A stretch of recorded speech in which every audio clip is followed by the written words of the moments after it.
lesson number 3. Today we focus on understanding the culture. Remember, I said that culture is important, so today we focus on culture.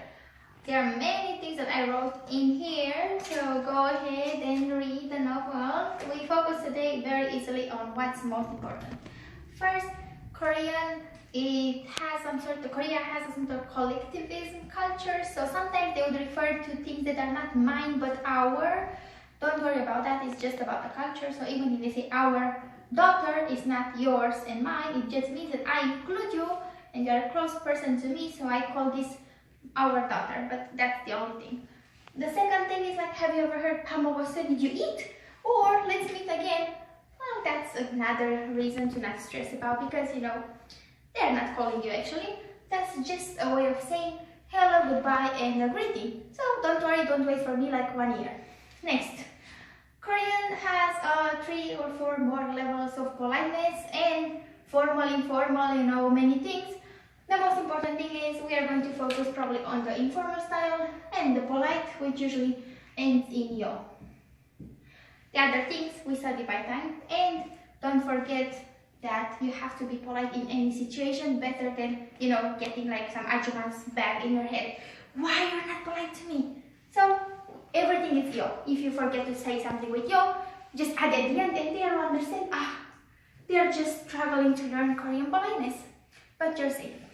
Next one is Koreans, they don't use personal pronouns. So instead of this one, they have something called hoching, which is kind of titles. So sometimes they say, for example, Marina 선생님, or Marina 사장님, or Oppa. If it's someone like older than us, they would not call like older people on their name necessarily, or like can't take his actual name, but they always add Oppa or Hyung or Oni or any other things. You find everything here.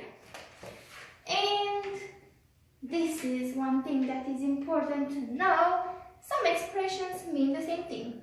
Why? Because some from China, like not really China, but it's kind of Hanja, you know, Chinese characters used in writing, in old Korea style, and original Korean, and that's why there are 2 things, but the meaning is the same. So let's take a look on the expressions. First, have you heard of 고마워요? 고마워요. Probably heard of this. And 감사합니다, right? 감사합니다 comes from Hanja. You always use towards, you know, high social group people. And 고마워요 was a common like 친구 고마워, right? Same with 미안해 and 죄송합니다. Same like this. And the most important thing is like, have you ever questioned yourself, why is it question mark in greeting? This is very important. Actually, 안녕하다 means to do well.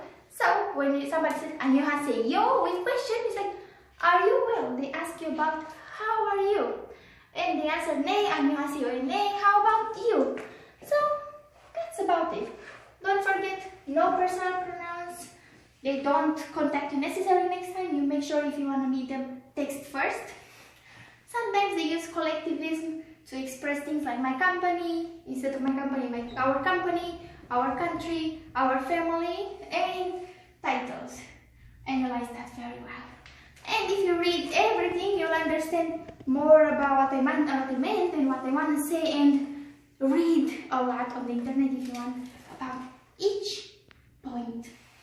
This is going to give you 10 points extra, because if you understand the culture, you're going to speak well Korean. And that's it.